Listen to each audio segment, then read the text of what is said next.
Ano nga ba ito? Eto na. Oh, ano ba yung eto na yan? Eto na mga kababayan. 'Di ba mga kababayan, ang sabi ni Sara, tatakbo siyang presidente sa Pilipinas. Ah, tatakbo siyang presidente, siya ang magiging pinuno, siya ang magiging ina. Siya ang magiging tang-ina sa Pilipinas. Ina niya sa Pilipinas. So ngayon mga kababayan, paano ka magtitiwala sa isang pinuno sa bansa kung mismong ang pamilya nila hindi magkakasundo? Mga kababayan, dapat kapag ikaw ay magiging leader, magiging isang tawag dito, highest ranking official or isang tawag doon, may tawag diyan, commander-in-chief, sa isang bansa. Dapat modelo ka. Dapat kayo yung replika. Kasi tatawagin kayong first family. Kayo yung tatawagin presidential son, presidential daughter, tapos president, vice president, or first family. So ngayon mga kababayan, paano ka tawaging first family? Family figure. Yung walang sablay. Walang problema. Dapat modelo kayo, mga kababayan. Pero dito mga kababayan, merong sinabi si Kitty Duterte sa post ng TV5. Ngayon, ano nga ba ito? Ang sabi ni Kitty dito sa post ng TV5, Digong to his children, value family. Bakit sinabi dito? Pinayuhan ni dating Pangulong Rodrigo Duterte ang kanyang mga anak na pahalagahan ang kanilang pamilya. Kasi, syempre, tatakbo kang presidente. Mananalo ka. Gusto mo maging presidente. Make sure na yung pamilya ninyo okay. Kasi kayo yung modelo Kayo yung figures. Di ba? Kayo yung replika ng sambayanan. Ngayon, ikwinento ito ng anak ni Digong na si Veronica Kitty Duterte matapos niyang bisitahin ang kanyang ama sa detention facility sa ICC sa The Hague, Netherlands. Ano ang sabi ni Kitty? To take care of each other and emphasize the value of family. Kasi ang hirap kung kalaban mo na lahat, tapos kalaban mo pa yung pamilya mo. So sa madaling salita mga kababayan, hanggang sa ngayon pa rin pala, hindi pa rin pala sila magkakasundo. 'Di ba? Hanggang ngayon pa rin pala, hindi pa rin sila magkakasundo. Tignan ninyo nung tumakbo, si Digong, nag-oath bilang presidente, sinong pumunta doon? Si Sara. Yung pumunta ng China, instead na ang kasama ay si Hanilet, or si Elizabeth, si Sara ang sumama kasi nga, broken nga sila. Good example dapat. Mahirap kasi mga kababayan, hindi naman tayo Arab country. Na sa Arab country, dapat hari lang, yung rena, pasexy, paganda ka lang doon, mag-atupag ka lang doon sa mga kaibigan mong babae, bisita mong babae, yung hari naman sa mga bisita mong lalaki. Dito kasi mga kababayan sa Pilipinas, hindi po tayo Arab country, Asian po tayo. Ngayon, kung may mangarap kang maging presidente, dapat make sure na kayo ay model. Kayo ay modelo, magkakasundo, hindi nag-aaway, hindi pataasan ng pride. Kaya ito ang sinabi ni Kitty. Kasi ang hirap kung kalaban mo ng lahat, tapos kalaban mo pa yung pamilya mo. Kaya sinabihan daw sila ni Digong na pahalagahan ang kanilang pamilya, na hindi sila mag-away. Kasi mahirap, actually si Digong kahit ganito ito, alam pa rin niya, actually ramdam ko na yung pagsisisi ni Digong, mga kababayan. Yung mga nagsabi diyan na si Digong kailan kaya magbago, ramdam ko nagrepent na yan. Nagrepent na yan, nangumpisal na yan sa kanyang mga kasalanan. Kasi tignan nyo, kung kahit ganito siya na tatay, pero sa pamilya niya, hindi pa rin siya nagkulang magsabi. Pinatawag daw niya, ito sila Kitty Duterte, si Pulong, si Sara, Kitty Duterte, update. Oh. With Digong. Ito, mga kababayan. Ito yun, oh. Kay Digong at lahat talaga ay nagtatanong, kamusta na siya? Okay lang. I would say, of course, na he isn't in the best condition because, syempre, malungkot doon sa loob. Siya lang mag-isa. He's, kumbaga, hindi ideal yung appetite niya. Pero, he was very happy to see us today. In high spirits siya kasi malapit na kaming makumpleto. Magkakapatid kaming 4. So, of course, yan yung special request niya is makita niya yung 4 niya. Kailan po kaya makakarating si Acting Mayor Baste? Ewan ko. Pero text namin maya, tanungin namin. Pero I know malapit na yun kasi nag-open na rin siya ng Kadayawan doon and pinano na niya yung biyahe niya. Tito Nunong, hello po. Ano pag-usapan ninyo ngayon? Actually, no, I was the latest to arrive today.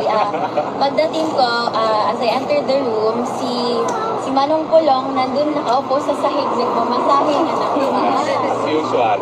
kasi nag-crash course talaga siya ng masahe. Wow. So, sabi niya he's so tiny, pero he has a big heart for something. So, ayun, pagpasok ko, nagmamasahe sa papa namin si Manong Pulong, and then si DP naman, she was briefing him sa mga updates sa mga kailangan niyang malaman. So, we talked a bit about politics kasi syempre that's in his interest.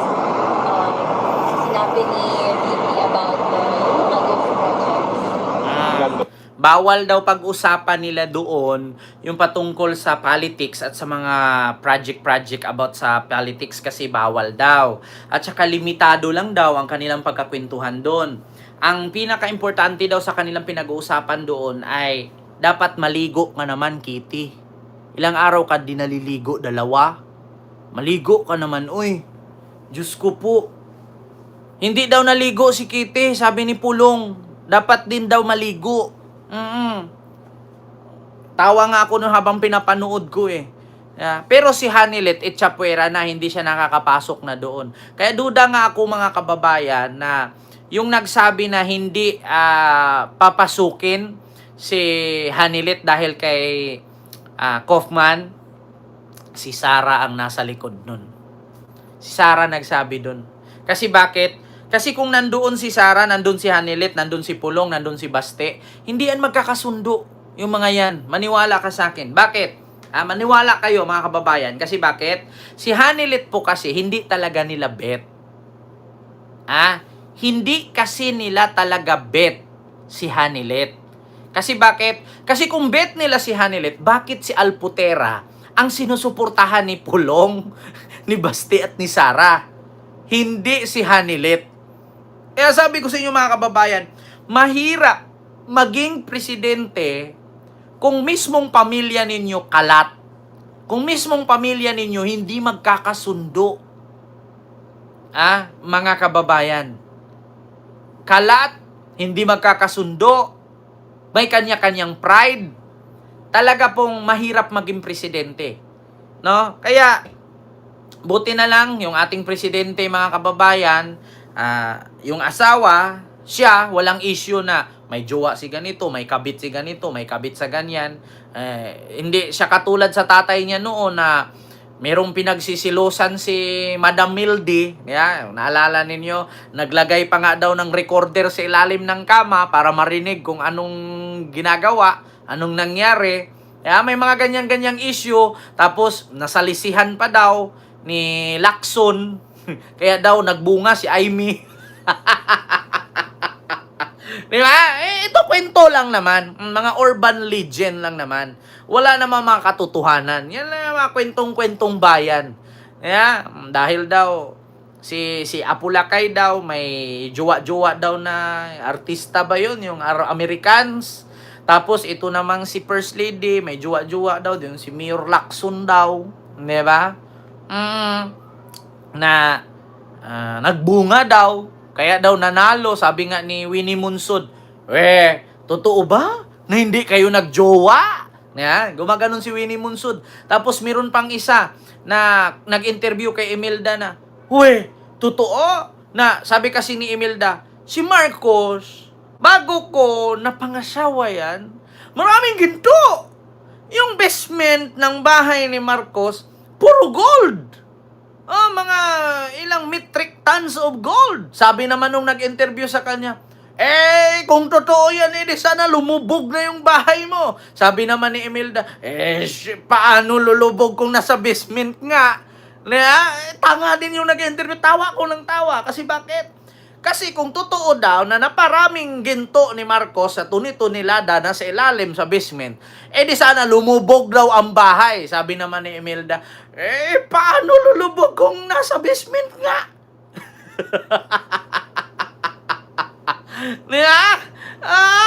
Paano nga ba naman lulubog kung nasa basement ka naman yung gold, maliban kung nandun yan sa rooftop mo nilagay, kung katuni-tunilada yan, talagang bibigay yung bahay mo. Nasa basement nga. Tawa ko ng tawa nun. We are shitting of gold. Sabi ni Imelda. Tapos sabi pa nga niya, this is the reason that I want to survive. Is it million or billion? Sabi ni Mel Chanko. Lahat yan, napapanood ko yan. Ito Imelda.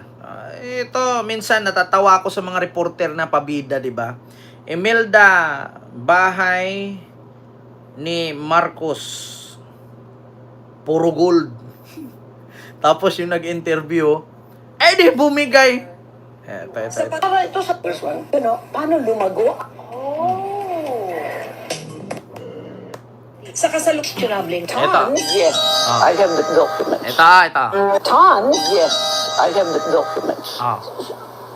I have all the documents. You are telling me, Mrs. Marcos, And that gold you nung have araw 7,000 tons in the basement of your house in Basement. Something like that. Wow!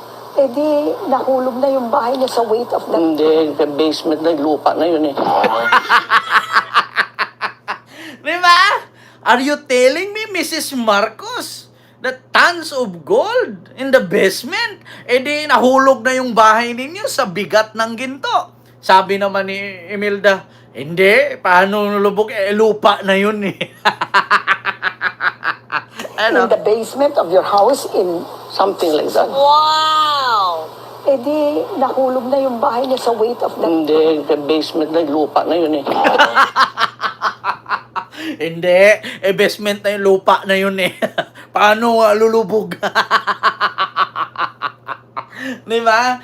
Kaya sasabihin ninyo ngayon, nagnakaw si Marcos ng pera sa Pilipinas. Hindi ako naniwala. Bakit? Si Marcos nung umupo, walang pera ang Pilipinas, puro utang. Katulad din yan ngayon kay Digong. Bago umupo si PBBM, laki ng utang iniwan. Anong nanakawin mo kung utang nga ang naiwan? Di ba? Ito pa. Sa kasalukuyang presyo ng ginto na ayon sa Bangko Sentral ng Pilipinas ay nasa mahigit In your... Ito. Here. 170 banks that Marcos deposited money on. Just to show you the bill of lading. Actually, mga kababayan, nakapunta na po ako dyan sa Batak. Napasok ko po yan. Totoo po talaga yung mga documents na yan. Sa mga hindi po naniniwala na walang gold si Marcos, sa inyo na lang po yan. Basta ako, naniniwala po ako. Pakinggan nyo po ito. How much is $240 million. Oh my goodness. Is it million? Billion? Billion. Billion? Mm. 240 billion? Nakadeposit yan.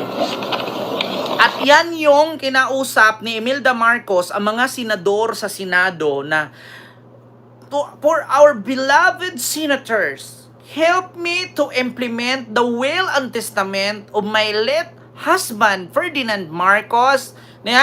Kasi nakaano yun deposit yun sa Swiss Bank na nakalagay for the humanity.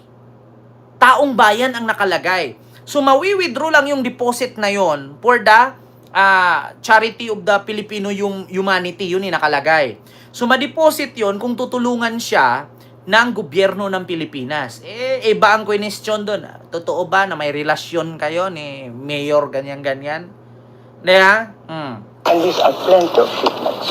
Plenty Mrs. of Marcos, if shipment. we go by all of these, you are you are rich beyond compare. Yeah, plenty of shipment ng gold nakadeposit sa Switzerland.